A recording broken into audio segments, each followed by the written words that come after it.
Hey guys, it's your girl Coco Pocahontas coming to you on a whole nother level. Have you ever heard about Anchor? It's the easiest way to make a podcast. Let me tell you about it. It's free.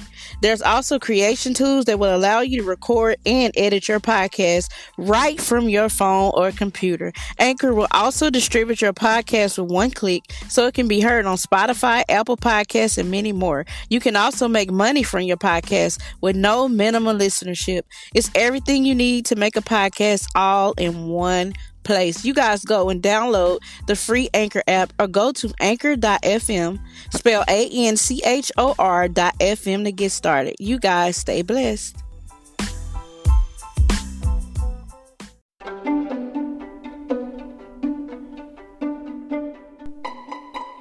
Hello guys, it's Coco Pocahontas coming to you on this Sunday night. And I would like to read from a book called The Dream Giver by Bruce Wilkinson with David and Heather Kopp, author of the #1 New York Times bestseller, The Prayer of Jabez.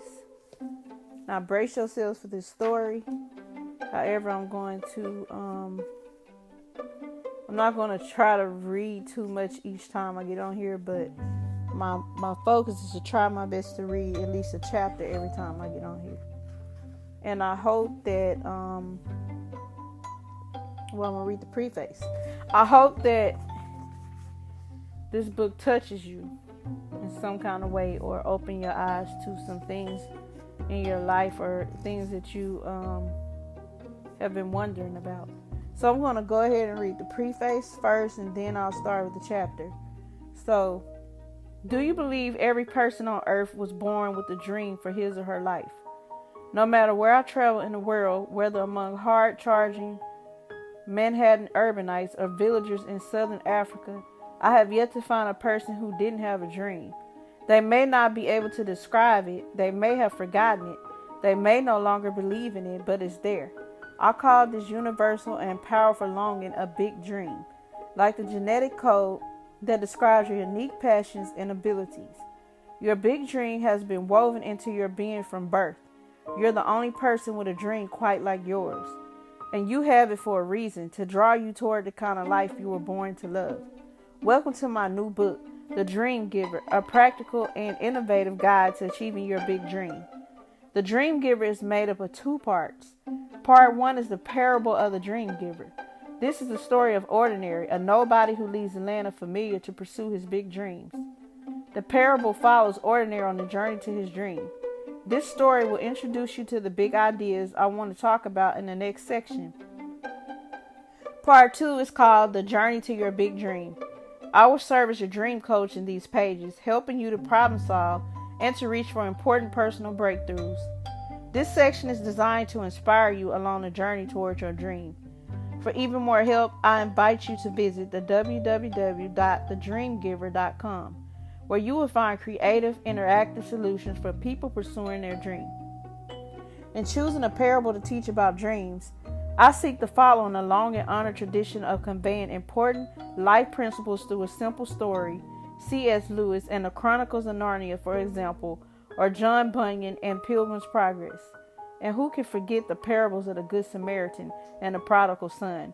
For communicating truth to people of all times and cultures, the parable just may be the most powerful teaching tool available. If you read the prayer of Jabez, you met a little-known Old Testament man who refused to settle for less. Desperately wanted to break out of the confining circumstances and expectations he had been born into. So he cried out to God for blessing, for larger borders, and for the power and protection to go with them. And God said yes. If you pray like that, your life will change. God will expand your borders. He will move your life in a direction where you can thrive, but also where you will face greater challenges than you ever faced before. In this book, I'll call this direction His Dream for You. Every dreamer soon learns that the road to the future you really want is clogged with dream-threatening obstacles. That's why so many turn back. But what many don't realize, and what I missed for years, is that each obstacle is also an important opportunity. The obstacles come in a predictable sequence, and each for a very promising reason. The better you understand the journey to your dream and what God is doing in your life, the less likely you are to abandon your dream. So let me ask, did you have a dream as a child that you lost along the way?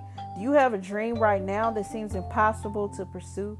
Do you feel like God forgot to even give you a big dream? Or are you pursuing your dream but experiencing setback after setback? If your answer to any of these questions is yes, then this book is for you. Please join me for the journey of your life. May your heart sing as you embrace what you were created to be and do. Warmly, Bruce Wilkinson, Johannesburg, South Africa.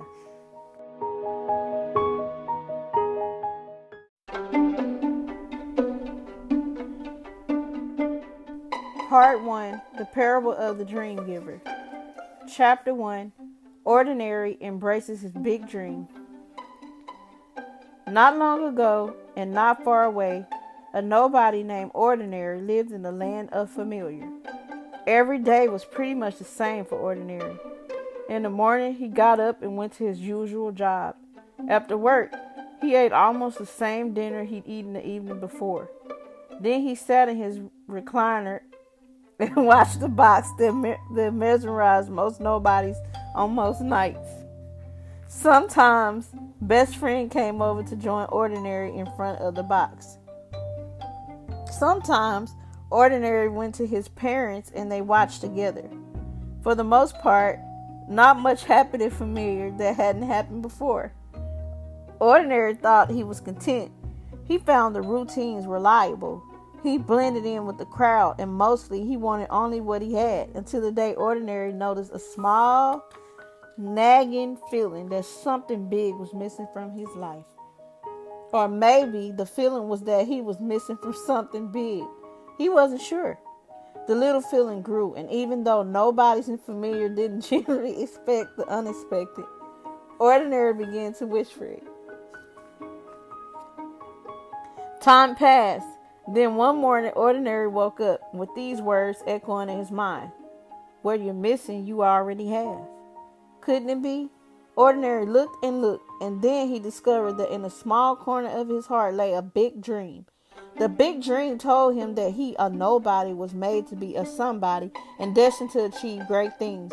Jumping out of bed, Ordinary discovered something else. A long white feather resting on the sill of his window. Where did it come from? What did it mean? With a jolt of excitement, Ordinary decided he'd been visited by the dream giver. Now, Ordinary had heard rumors of various nobodies and familiar waking up to a big dream, but he had never imagined that it could happen to him. He rushed to get dressed, his big dream beating brightly in his chest. He couldn't wait to get to his usual job and tell best friend the news, but on his way to work, Ordinary realized he had a problem. His big dream was too big for a nobody like Ordinary. He would be embarrassed to tell anyone. Even best friend would probably laugh. Still, Ordinary was too excited to keep his dreams to himself. As soon as he saw best friend, he blurted out the news. The dream giver gave me a big dream. I was made to be a somebody and destined to achieve great things. Best friend looked surprised, but he didn't laugh. That's very big, he said.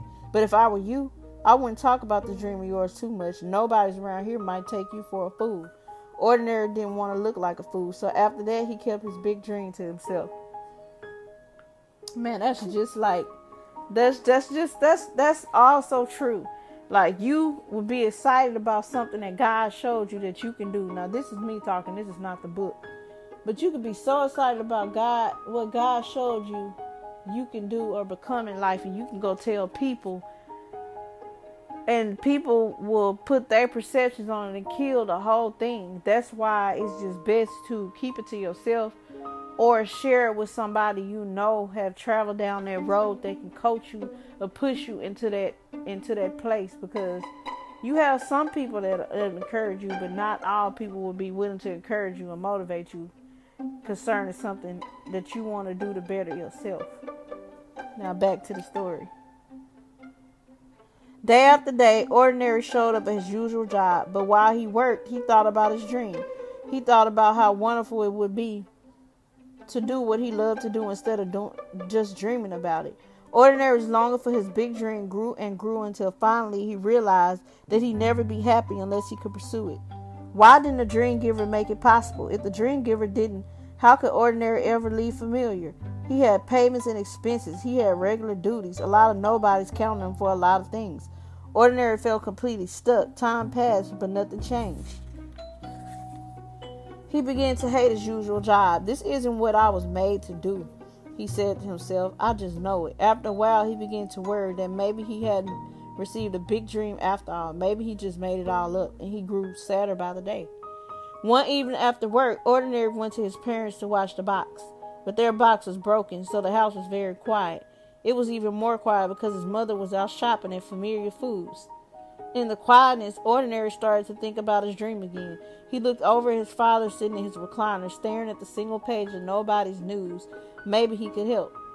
Father said, Ordinary, I'm growing sadder by the day. I don't like my usual job anymore. In fact, I think I hate it. Father looked up. That's terrible, he said. What happened? Before he could stop himself, Ordinary started talking about the dream giver and about his big dream. I was made to be a somebody and achieve great things, he said. And then he told his father the name of his dream, and he spoke. His voice trembled. He was sure that his father would laugh or call him a fool, but his father didn't. I'm not surprised to hear you say these things, he said. You're not, said Ordinary. No, his father said. You've had the dream ever since you were little. Don't you remember? You used to build that same dream with sticks and mud in front of this very house. Then Ordinary did remember. He'd always had his dream. It was what he'd always wanted to do and what he always thought he'd be good at doing. His eyes filled with tears. Father, he said, I think I was born to do this. Ordinary and his father sat together quietly. His father seemed to be remembering something too. After a while, he asked, when you woke up to your big dream, son, did you happen to find a feather? Ordinary was shocked. How did you know? He said. A long time ago, I woke up to a dream too, his father said, and it came with a long white feather. It was a wonderful dream. I kept the feather on my windowsill while I waited for a chance to pursue it. I waited and waited, but it never seemed possible. One day I noticed the feather had turned to dust. Of all the sad words Ordinary had ever heard, these were the saddest. Before he left that night, his father hugged him. Don't make the same mistake I did, son, he said. You don't have to stay a nobody. You can be a dreamer. When Ordinary got home, he went straight to the window and picked up the long white feather. He turned it over carefully in his hands. He thought about his father and the dream he left behind. Then he had a surprising idea.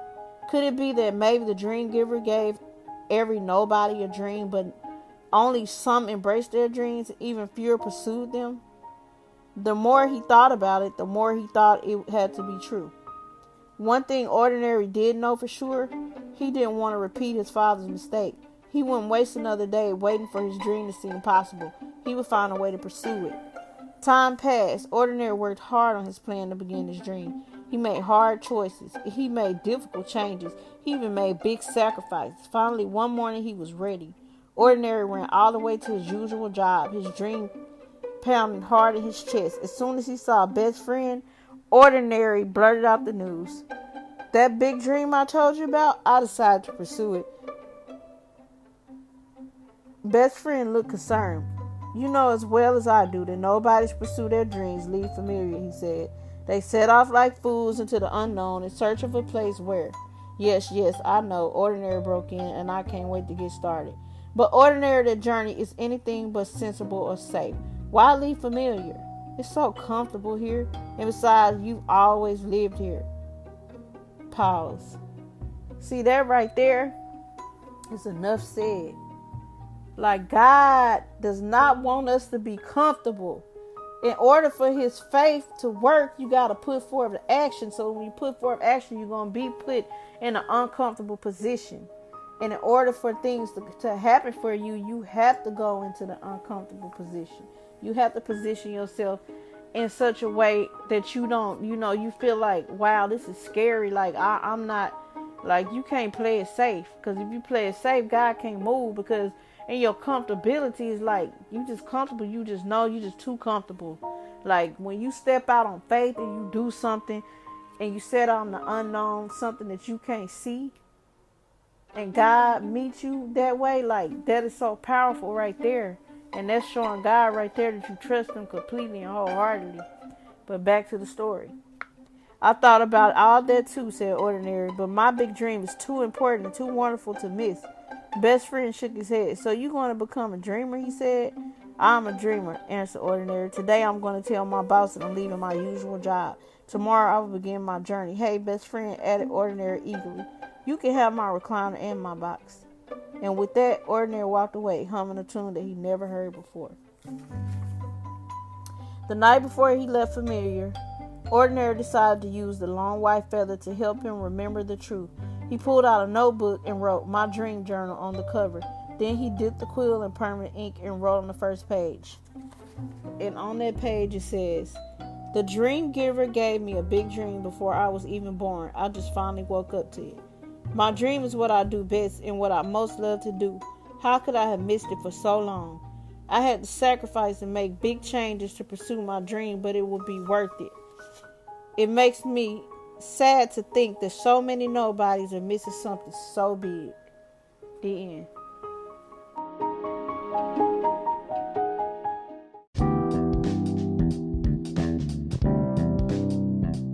Chapter 2. Ordinary leaves his comfort zone. The next morning, Ordinary woke up at the usual time, but instead of reporting to his usual job, he packed his suitcase with the usual stuff. Then he added his journal and a bottle of permanent ink. Just before he closed the latch, he carefully placed his long white feather inside. Soon, Ordinary was walking away from the comfortable center of Familiar, where almost every nobody lived.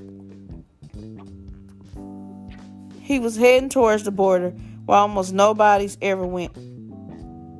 Ordinary had never dared to walk this way before, but like every nobody, he knew that the farther you walked from the center of Familiar, the less familiar things became. He also knew that most nobodies who tried to leave the comfort zone of Familiar became so uncomfortable they turned around and went home. "So were you glad to be back?" They sat in their recliner for days, waiting for nothing to happen and sighing with relief. But Ordinary told himself he was different from most nobodies. He would pursue his dream, no matter what. Brimming with anticipation, Ordinary whistled his new tune while he walked, and he dreamed about the great things he would accomplish. Life had never seemed so promising. Ordinary hadn't gone far, however, when he no longer felt like whistling. He couldn't say why, but he just wasn't in the mood anymore. Then as he walked farther, he began to feel edgy. The scenery looked different. The leaves on the trees looked leafy in a different way. Now, when Ordinary thought about his dream, it looked different too. For the first time, he saw how pursuing it could cause him a lot of discomfort. He would have to do unfamiliar things in unfamiliar places, and he wouldn't have his box to watch. Then he had an even more disturbing thought. To do what he most loved, he would have to do what he most dreaded. Ordinary's mood quickly went from edgy to anxious. His steps began to slow, and he began to have big doubts about his big dream. What had he been thinking? He didn't have enough talent or skills to succeed in his dream. He was clearly unable to accomplish great things. What if he fell right in front of other nobodies? Worse, even if he could do the dream, he was clearly unworthy, and nobody could see he didn't deserve to live his dream. He was just ordinary after all. Maybe the dream giver had meant to give the dream to some other nobody more noble than him. By now, each step was harder to take than the last. His anxiety grew into fear. Then up ahead, he saw a sign. It read, "Leaving the comfort zone of Familiar, entering Borderland." Now, Ordinary felt sheer terror. Sweat poured off his forehead. He could hardly breathe. He could hardly think. Then, just as he came to the sign, Ordinary hit an invisible wall of fear. He stopped, unable to take one more step. He dropped his suitcase and sat on it. Should he turn around, he wondered? Or should he try to find a way to go home? To go on. Time passed. Then he heard these words. "Why are you stopping?" Ordinary recognized the dream giver. "I think I want to go back home," he said weakly. "I'm not the right nobody to go after such a big dream." "Yes, you are," said the dream giver. "I made you to do this." "But I don't think I can do this," he said. "Yes, you can, and I will be with you. I will help you." Ordinary stayed where he was. He watched an unfamiliar bug crawl across the toe of his shoe. Strange birds flew by overhead. After a while, he stood and looked longingly toward the unknown. Somewhere out there was his big dream, but getting from here to there seemed way too hard. Then he looked longingly back toward Familiar. He finally remembered all his comforts, his usual job, his best friend, his recliner, his box. There was something wonderful about nothing happening. Ordinary picked up his suitcase and decided to take one step in that direction just to see what it felt like. It felt better. Right away, his breathing came easier. He took another step just to see what that step would feel like. It felt even better. He went on, with every step back toward the middle of familiar. Ordinary grew more comfortable, but he quickly noticed he was also growing sad again, and he knew why. With each step he took, he was leaving his big dream farther behind. Then he heard the dream giver again. "Why are you going back?" he asked. Ordinary stopped. "Because I'm afraid. Leaving familiar feels too scary and too risky," he said. "Yes, it does. But if I was supposed to do this big dream," he exclaimed, "then I'm sure I wouldn't feel so afraid." "Yes, you would," said the dream giver. "Every nobody does." Ordinary hung his head. He thought for a moment. "But you could take away the fear. Please take the fear away," he begged. "If you don't, I can't go on." "Yes, you can," the dream giver said. "Take courage, Ordinary," and then he was gone. Ordinary saw his choice clearly now. He could either keep his comfort or his dream. But how do you take courage when you don't have any? Ordinary decided if his fear wasn't going to leave, he would have to go forward in spite of it. Still trembling, he picked up his suitcase, turned his back on Familiar, and walked to the sign.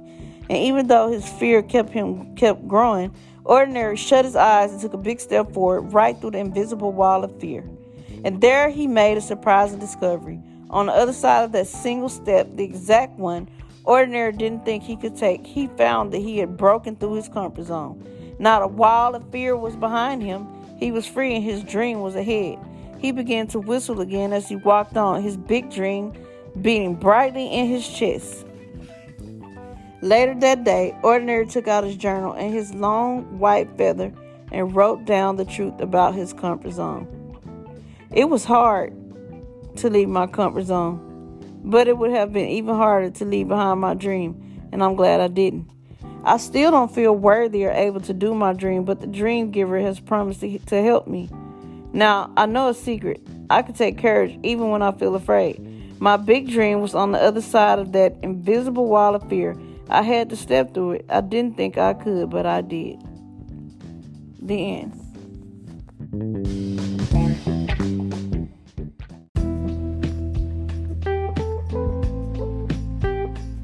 Chapter 3. Ordinary meets bullies in the borderland. Not far past the sign, Ordinary's path sloped downward. Ahead he saw the wide waters and the bridge to the unknown. Between him and the bridge lay the borderland, an open stretch of flat ground. Ordinary was surprised to see, standing in the middle of the borderland, a few nobodies from Familiar. One of the nobodies, who looked more familiar than most, was hurrying towards him. It was his mother. She rushed up and threw her arms around Ordinary. "Oh, Ordie," she cried, "my baby. Thank goodness we got here in time." "But how did you get here so fast?" he asked. "When you're not really leaving Familiar," she said. "You don't have to break through all that dreadful discomfort." "But why are you here? You mustn't go on," she said. "I was so alarmed when I heard you were leaving Familiar. I know you told us that you were, but I never thought you would. Honestly, what are you thinking? It's not safe. You could get hurt. You could even die." "But it's my big dream, Mother," and said Ordinary. "It's a wonderful dream, and I want to pursue it." He tried to reassure his mother. He told her that, as big dreams go his way, only a little life-threatening. But this seemed to alarm his mother more than ever. As they walked across the borderland, Ordinary spotted his uncle and best friend. Ordinary's uncle strode up first. "So you decided to become a dreamer," he said accusingly. "Do you realize that you're going completely against every tradition in this family? Why should you become a somebody when the rest of us have always been happy being nobodies?" Before Ordinary could reply, best friend stepped in. "I was worried before, Ordinary," he said gravely. "But the more I've thought about it, the more convinced I am that you can't succeed at this. I can't stand by and watch you go down in defeat." Ordinary was speechless and bewildered. He heard a rumor about border bullies, but he had supposed that if it were true, bullies would be nobodies he didn't know.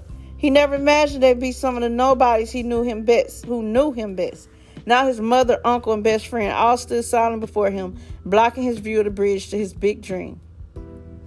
How would he ever get past them? Should he even try? He needed time to think. He asked his bullies to wait for him. Then he walked along to the water's edge, where he sat on a large rock. Looking out over the wide waters, Ordinary thought and thought. He thought until he began to think that maybe his bullies were right. Maybe he was wrong to pursue his dream. Then Ordinary heard a voice call his name. When he turned to see who it was, he recognized somebody. It was Champion, an old friend from Familiar who used to be a nobody. Champion, exclaimed Ordinary. What are you doing here? Champion sat down on the rock beside him. When I heard you had become a dreamer, I just had to come, he said. I knew you'd need help. Thanks, said Ordinary with a heavy sigh, but did you see all my bullies? I saw them, said Champion. They're bullies, all right. But think of me as your border buster. I want to help you break through their opposition. Then Champion helped Ordinary understand what was happening. Your mother, uncle, and best friend are only doing what's natural, he said. When you left your comfort zone, you really shook up theirs. Each of them has something to lose if you go for it. That makes sense, said Ordinary. But what do I do now? How do I get all my bullies on my side? Well, you might not be able to. Wisdom is the key. Try to understand what's motivating them. Look for the merit of their concerns. Some bullies you need to simply dismiss or avoid. But most border bullies have concerns that can help you clarify your plans. That's how a dreamer turns opposition into opportunity. When Champion stood to leave, he said, hold fast to your dream, Ordinary. You're going to be a somebody someday. I just know it. Then he shook Ordinary's hand and jumped down from the rock. Remember, he said, when bullies try to block your way, what matters most is who you choose to please.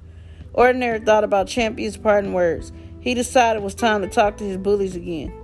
As the sun began to set, he walked back and forth along the water's edge, talking with them. He told them more about his dream. He learned from their concerns. Then he told them he had decided to pursue his dream into the unknown. By sundown, Ordinary was ready to cross the border as Mother handed him his suitcase. He saw tears in her eyes. I've changed my mind. I want you to pursue your dream, she said, and your father will be so proud of you. I think he wishes he had taken the same journey years ago. Then she hugged him goodbye. Ordinary shook hands with best friend and his uncle, who still did not look pleased. While the three watched, he walked toward the bridge over the wide waters. In the gathering dusk, Ordinary had failed to notice that another nobody stood on the bridge. But this nobody was not just any nobody. He was the landlord of Familiar. He was the one who decided what was right for nobodies. He owned every inch of the land. He even owned the bridge. I'm denying you access to my bridge, he said. But why? Asked Ordinary. Because I need every nobody to stay Familiar at their usual job, said the landlord. I won't lose any more nobodies to this silly notion of dreams. I will not let you go. Ordinary tried hard not to panic. Wisdom told him that an antagonist like the landlord was the worst kind of bully. He had a lot to lose and he didn't care about Ordinary. What should he do now? What could he do? Then Ordinary remembered Champion's parting words, and that's when he decided to swim. He knew he might not make it. The wide waters were very wide, and he wasn't a very strong swimmer, but he had to try. While his bullies looked on, Ordinary walked down to the wide waters. He was about to step in when something caught his eye. A small boat was moored nearby. When he got closer, Ordinary saw a note on the seat of the boat. He picked it up and read, Ordinary, if you found this boat, I know you're chosen to please a dream giver. Enjoy a dry crossing. Your dream is waiting for you in the land of promise. I promise, Champion. Ordinary untied the boat, stowed his suitcase in front of the boat, and shoved off. As he rowed out into the wide waters, Ordinary watched his border bullies grow smaller and smaller. When he was sure that he had finally really left Familiar, he waved his last goodbyes to the nobodies on the shore. But by then, it was too dark to tell if they waved back. That very night, before he went to sleep in the tall, dry grass on the other side of the waters, Ordinary used the feather again to write in his journal. I met bullies at the borderland. They were nobodies I knew. When I left Familiar, it upset the comfort zone of those close to me. They felt like they were losing something important. Even though my bullies tried to stop me, some of their concerns would help me. I couldn't sway all my bullies in the end. I had to decide who I would please. I chose to please the dream giver. The end.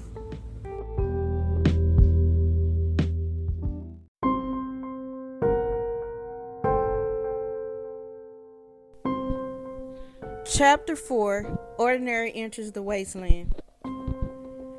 Ordinary slept deeply and woke humming his unfamiliar tune. The fears of leaving his comfort zone were gone now. His border bullies were behind him. His step was light as he traveled into the unknown. Around each new bend, he expected to reach the land of promise where he would find his big dream. But he didn't find it. Instead, he soon found himself at the edge of a wide chasm. A haze obscured the view below. When he reached the bottom, he saw what lay ahead, and what he saw made his heart sink. He saw miles and miles of nothing but sand, rocks, and a few scraggly trees. He was standing on the edge of an empty wasteland. How could any wonderful dream live here? He thought. He wasn't sure, but the path continued on, curving away into the dreary distance. So he decided to go on. Ordinary walked and walked. Every time he got hungry, he opened his suitcase and ate.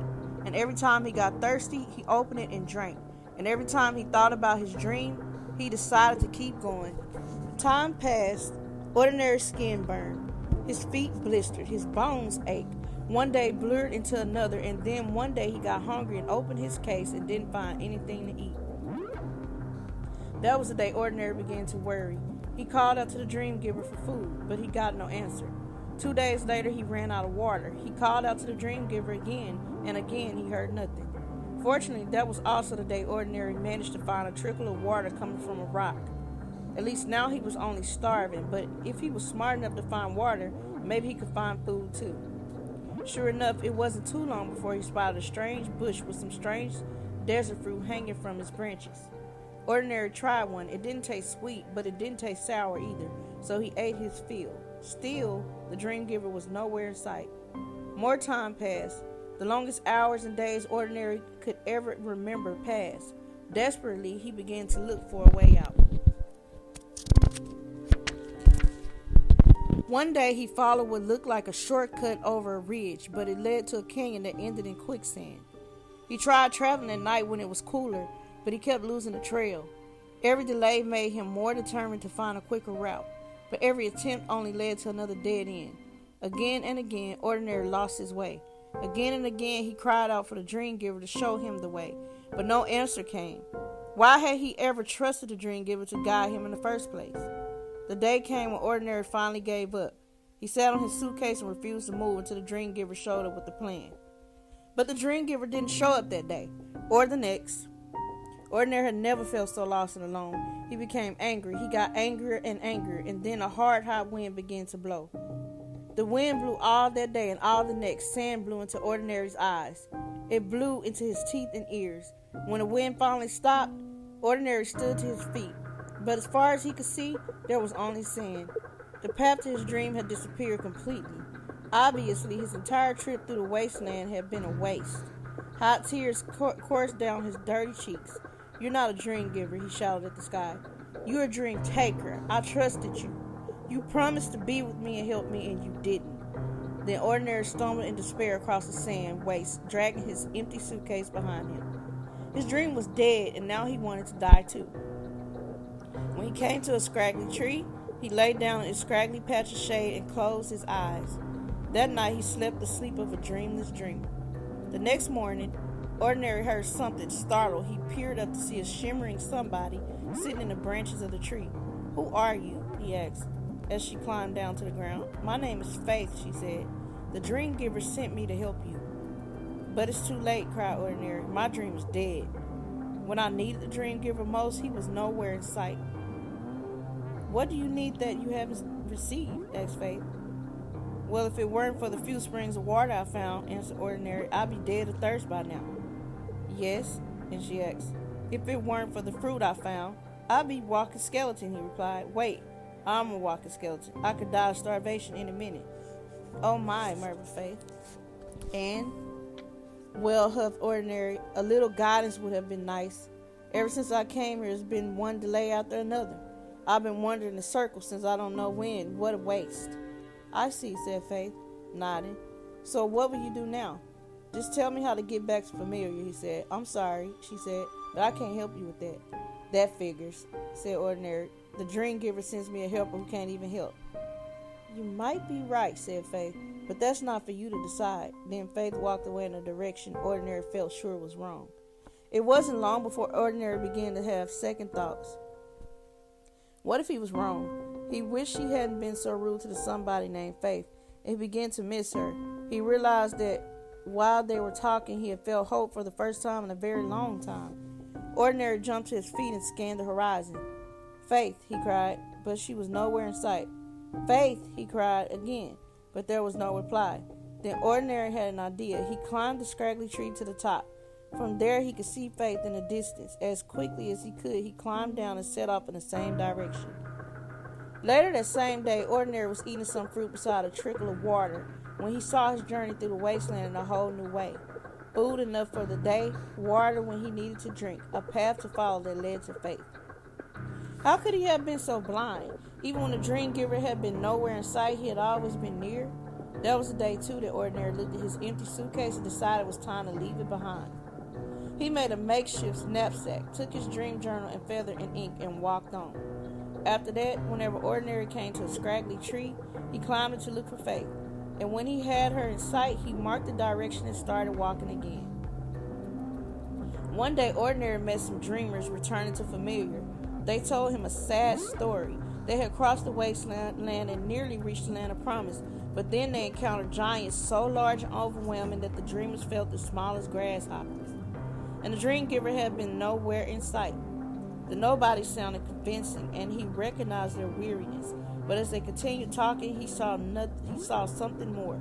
They had stopped trusting the dream giver, and now they were traveling in the opposite direction from Faith. When a nobody strongly warned him that what lay ahead was too hard, he saw something else. He had changed. His trip through the wasteland had not been a waste. Now he was prepared for what lay ahead, no matter how hard. Travel safely, he told the returning nobodies, but I'll be going on.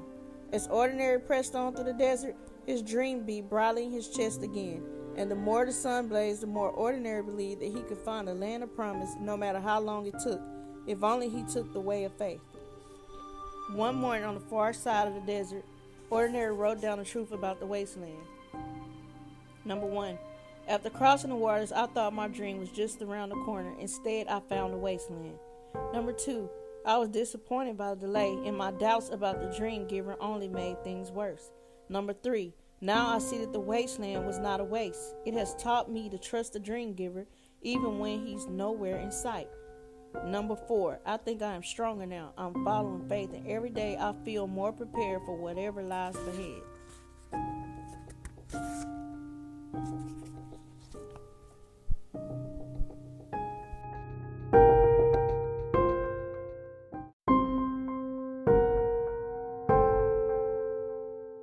Chapter 5. Ordinary finds sanctuary. One night, Ordinary dreamed that the dream giver was standing near him. "Well done, Ordinary," the dream giver said. "Come to my sanctuary." When Ordinary awoke, he was beside a gurgling stream. How he had arrived there or when, he wasn't sure, but the wasteland was behind him. He wondered at his dream and hoped it was true. Was the dream giver pleased with him? Was sanctuary a real place, and could it be nearby? He picked up his knapsack and decided to follow the stream into the lush mountain forest he saw ahead. Something seemed to be drawing him onward and upward. He couldn't say what, but it felt like an invitation. Before long, giant trees towered over Ordinary. Walking across the floor of the forest, he felt hushed and small and swallowed up by greatness. Then he began to climb. Higher and higher he climbed, following the stream until suddenly he entered a level clearing field with bright light. His heart told him that this was sanctuary, and he was in the presence of the dream giver. "Come to the water," he heard the dream giver say. Ahead of him in the clearing, he saw a small waterfall that fed a pool of still waters. He walked to the edge, then slipped into the purest water he had ever seen. He floated and splashed, sending diamonds of light spraying through the air. Time passed, but it didn't seem to pass at all. When Ordinary emerged from the pool, the last traces of the wasteland had been washed away. Ordinary stayed in the clearing filled with light for many days. The dream giver had never felt so close as present now as he had felt absent in the wasteland. Then Ordinary heard the dream giver's voice again, coming to the light. That's when Ordinary noticed that the light, which had been shining all around him, was now shining through him. Trembling, he looked, and he saw into his heart. He saw things he had said and done that he did not want to see. He saw rebellion and selfishness and betrayal, and everywhere he looked, he saw darkness. Tears began streaming down his cheeks. "Take away my darkness," he pleaded. "Give me your light." And the dream giver did. He took away Ordinary's darkness and gave him his light. Then the dream giver said, "Come closer to me," and Ordinary did. Again and again, Ordinary came deeper into the light, and the further he came, the more he felt at one with the dream giver. Then the dream giver spoke again. "Come higher," he said. Ordinary started up the mountain again, his step light. He couldn't wait to discover what the dream giver had in store for him. Before long, Ordinary emerged at a summit. He found himself standing on a broad table of rock, gazing out at a glorious sight, a river below, then a wide valley, and above it all, along the far horizon, a gleaming ribbon of shining hills, the land of promise. Ordinary gasped. It has to be. Yes, he heard the dream giver say. Ordinary let out a shout of victory. I made it. My big dream is right over there, he yelled. Yes. Ordinary was overcome with happiness. His big dream was finally within reach. Oh, how he wished that his best friend and his parents, every nobody and familiar, could be here to see what he was seeing at this moment. Ordinary, said the dream giver. Yes, said Ordinary. Give me your dream. What do you mean? Ordinary asked. It's my dream. You're the one who gave it to me. Yes, and now I'm asking you to give it back. Ordinary was shocked, but he didn't even have to think. I can't, he told the dream giver, and I won't. Ordinary paced back and forth along the rim of the summit, trying to understand what had just happened. Why would the dream giver want to take away his big dream? How could he even ask? Especially now when Ordinary had come so far. It wasn't fair. It wasn't even right. The Ordinary had an idea. Maybe there was a way out. Do I have to give it back, he asked. No, the dream giver said. Some choose not to. So he had a choice. He could keep his dream, but instead of relief of that thought, Ordinary felt confused and sad. What was he going to do? He slumped down on the rock. He thought for a long while. Finally, he saw what was at stake. He could please the dream giver and surrender his dream, or he could go against the dream giver's wishes and keep his dream, but risk losing the dream giver's pleasure. The choice broke his heart. Time passed. Ordinary thought and thought some more. The sun set and rose again. In the morning light, his eyes fell on the smooth, flat stone nearby. Picking it up, he noticed that the stone fit perfectly in his palm. Then he saw a word etched into its surface. Remember. What could it mean, he wondered. Was the stone a message from the dream giver or from another dreamer? What should he remember? Holding the stone? Ordinary found himself thinking back. He remembered Champion and Faith. They must have faced this choice. What would they say to him now? He remembered the returning dreamers.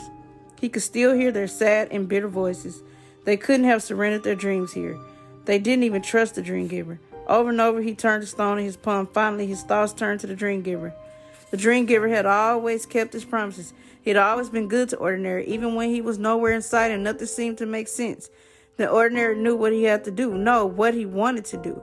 He carried his knapsack to the edge of the rock and sat down. He took out his journal and his long white feather, and he wrote his last entry about his big dream. I'm surrendering my dream to you, dream giver. I've decided that it is you that I can't go on without. The Ordinary left his journal open on the rock. He wouldn't be needed any longer. He put the feather and stone in his bag and began his slow descent to the river below. Later that day, Ordinary reached the river. No one waited for him there. He had no dream or plan now, yet he felt a deep peace. He waded into the river and swam across, pulling his knapsack behind him. At the far bank, he climbed out, and the first thing he saw was his journal lying open on the grass. His heart raced, and he picked it up and read. Ordinary, I'm giving you back your dream. Now you can use it to serve me. Now you can achieve truly great things, and I am with you always. Ordinary knelt by the riverbank and wept with joy. The dream giver was more kind, more good, more wonderful, and trustworthy than he had ever imagined. Now when Ordinary looked at his surrendered dream, he saw that it had grown. Now his dream was no longer only about Ordinary, now it was part of the dream giver's big dream for the whole world. When Ordinary stood to leave, he noticed on the rise above the river a memorial built of stones. Every stone was smooth and small and had the word remember etched on its surface. Standing by the monument to the dream giver's goodness, Ordinary felt awed and surrounded by many witnesses. Carefully, he placed his own stone at the top of the memorial and he walked on. That evening, by the light of the moon, Ordinary pulled his journal out of his knapsack and wrote about his time in Sanctuary. Number 1, I will never be the same at the Sanctuary. I swam in still waters there and washed away the last traces of the wasteland. Number 2, the dream giver's light revealed the darkness inside me. It was unbearable. How could he want me to come any closer? But he took away my darkness. Number 3, when the dream giver asked me to give my dream to him, I didn't think I could, but I wanted the dream giver more than my dream, so I did. Number 4, the dream giver gave my dream back to me. Now it is part of his big dream, and that means my dream is a lot bigger than before. May I always use it to serve him.